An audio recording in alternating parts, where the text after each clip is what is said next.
Hi everyone, welcome to Tales of Dread. Make sure to listen to the end of the first story, which is about a grandmother and a cornfield, and let me know what you think. But first, did you know that 60% of you don't subscribe to my channel? Why don't you show some love and click that button to subscribe so we can meet again? Great. Let's start the stories now. In the summer of 2017, this story takes place in Huntsville, Alabama. I was outside in the middle of Alabama on a sunny afternoon. It must have happened in June 2017. Well, at least I knew it was 2017 because it had been 25 years since my mom had died. I lived in that house with my husband until he died a few years ago. It was where I grew up. Anyway, I remember that day because I was outside thinking about my mom and taking care of her roses while enjoying the sun. Suddenly, something big and dark ran past me from the front of the house and back into the cornfield. Now, corn can hide a lot. When we were little, we kids used to hide in the rows. Once, my little sister got lost, and all we could hear was her crying. It took us about half an hour to find her. I've never before seen a child so scared. I was smart, so I didn't go anywhere near the middle of the field. I only went in a few rows, so I could always find my way out. This day was different, though. Anything that ran by me went straight into the cornfield. It came in quickly and was big, but the way it moved made it look light and quick. I squinted to see it better, and I got down on my knees to look into the field where the corn isn't as thick. I don't know why I did it, because squinting doesn't help anyone see better. Anyway, I started to wonder if I needed new glasses because I thought I should have been able to see this thing in more detail, and now I was very curious. I stood up and walked towards the corn. The kids from the neighborhood always liked to come over to play games. I thought one of them was up to something bad. Again, maybe one of them was hiding from their friends, so I yelled and waved my hand at the figure in the corn to get its attention. I told it to be careful and not get lost in there. But no one talked back. I thought that was strange because usually the kids know when they've done something wrong and come out to apologize for trespassing. At this point in my life, I was the grandma to all the kids in our town, but this time there was no answer and the air seemed really still, which sent a chill up my spine. I later said that it was because of the breeze, but to be honest, I don't think there was one that day. I tightened my throat and wondered why the kid didn't answer like they usually do.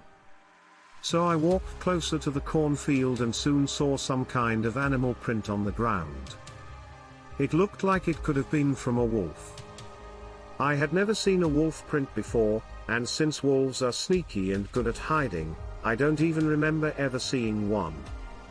But my dad used to tell me all kinds of stories about wolves, and none of them were good. Still, I bravely walked deeper into the corn and toward where the dark shape had gone. After a few feet, I could start to make out some dark fur, and I stopped to think that this kid must be hotter than hell in whatever he was wearing.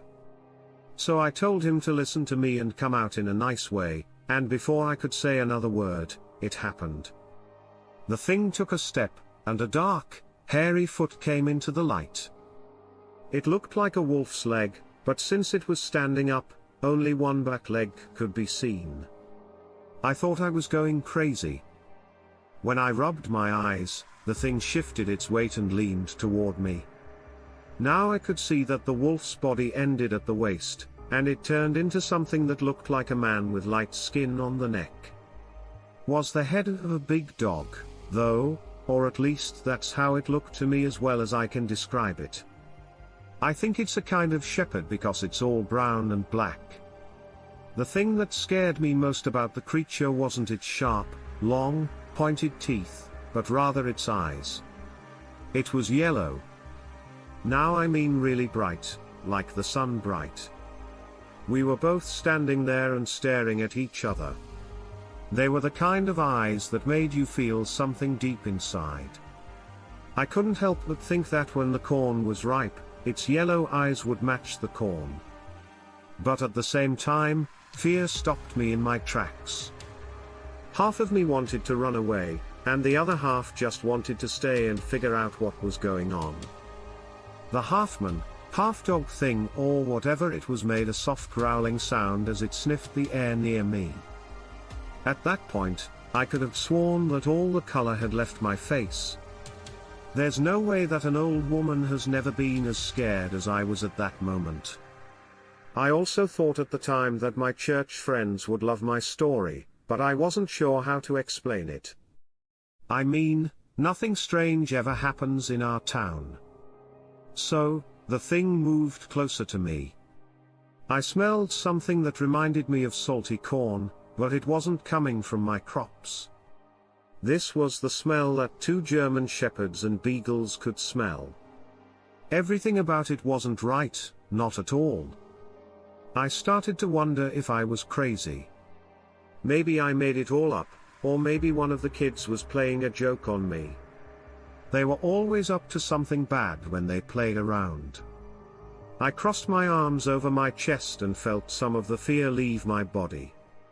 I was starting to feel a little bit like myself again. That is, until I felt the drool coming out of its mouth. Suddenly, everything became very, very real. I had never seen anything quite as tall as that thing. The thing had to be close to 8 feet tall and weigh a good, I don't know, 300 pounds. It was very big. I knew I couldn't defend myself, and I didn't think there was much I could do besides scream. If I was lucky, my heart would actually attack me, and I would die right there. God must have had other plans for me, though. At that exact moment, some kids from the neighborhood ran into my yard, and the creature turned its head toward them.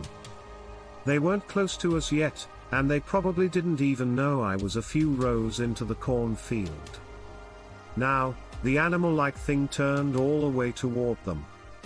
Its left ear flickered, and then it turned again and ran back into the cornfield to hide. I could hear it running on 2 feet across the rows, but then I couldn't hear it anymore, and it was gone. I turned my head and tried to hear, but I couldn't hear a thing. Now, the kids came through the yard further and over to the field where I had entered, and I was glad they were looking for me in the end. I think the creature probably didn't want to hurt anyone, even though it could have. After that day, I kept my eyes open whenever I was outside, but I never saw that thing again. I think it was just passing through the area. I hope made me wonder if there were other things out there like it. I guess there would have to be, since you can't have just one living thing. If there's one, there must have been more than one before it. But I was just glad they weren't around anymore. That could have killed me to the point of no return. In 1979, I was driving my patrol car on a local Wisconsin state highway on a cold winter day. At this point, it was around noon, and I had been out there since 6 a.m. I was tired and hungry, but I still had another hour or so of work to do. I was driving on a 2-lane highway with no guardrails or shoulders. About 3 miles in, there are a few houses along the road. Then, for the next 8 miles before you get to town, the road is just farmland. So, as I was driving, I saw an old man walking toward me down the middle of the road. As I slowly drove up to him, he looked messy and kept his eyes down and on the road. He didn't even move his head, so I pulled over and asked him if he needed a ride anywhere or if he was okay. He looked scared, but he told me he was just taking a walk because he lived down the street and wanted to get some exercise.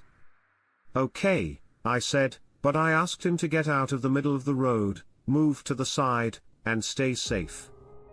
He nodded a little without looking up and moved off to the side, but he didn't stop. So I sat there for a while and kept watching him walk. He never looked back, so I slowly pulled away while still watching him in my rearview mirror. I was still looking for him when, about a half-mile up the road in the area where he had come from, I came up to an animal that looked like it had been hit by a car and was lying on the side of the road. I thought right away that it was odd that the old man didn't say anything to me about it, but he didn't say much to me anyway. This animal was about 4 feet from the edge of the road, so I thought someone must have hit it pretty hard to knock it that far off the road and into the ditch. It's possible that the old man didn't see it, but that's not likely. I slowed down and looked out the window to see what was dead. When I saw it, I stopped my car and got out. I put my hand on my gun and moved slowly toward it while keeping my senses sharp in case it was still alive. I mean, I know from experience that if you get too close to a deer that looks dead, it can still give you a good punch. So when I walked up to it quickly responded to my presence. It stood up on 2 legs and ran toward the line of trees to the right. It ran fast, and it ran on its back legs while swinging its arms in front of it. As I tried to figure out what was going on, I'm sure I had a crazy look on my face as I watched it. The thing was about 7 feet tall and had long brown hair all over its body. I kept closing my eyes to make sure that what I was seeing was real. I stopped for a moment to try to figure out what was going on, and then I drew my gun and ran after it. I have no idea why I did that, but I did it anyway. I guess my training did something or something kicked in. It eventually ran across the whole field and into the trees, where I couldn't see it anymore. As I listened for sounds at the edge of the tree line, my heart was racing, but all I could hear was the wind blowing across the fields. After a minute or two, I slowly walked back to my patrol car, still trying to figure out what was going on. The whole time, I looked back at the trees. When I got to my car, I jumped in and drove very quickly back to town, hoping the whole way that someone else had seen it or told someone about it. I couldn't stop thinking about the old man talking to the man in the road. I wonder if he saw it and said nothing, but if he did, why? His being there didn't make any sense at all. But it was just as strange to see him as it was to see the thing. So I think they go together a lot. But then I started to wonder if I had even really seen him. I just couldn't figure out how he fit into everything. In the end, the news never said anything about it. No calls came into the station with news. None of the other officers said anything. Similar things were being seen by them, and when that stopped, I started thinking about it less and less. But for years after that, especially when I was patrolling that road at night, I sometimes had the feeling that a pair of yellow eyes was looking back at me from the woods. They seemed to shine in the dark, which always made me feel sick. I often wondered if I was just making up what I saw in those eyes, like a symptom of PTSD or something. Since this happened in the 1970s, I couldn't easily look things up or find information, and I didn't want to talk to many people about it directly.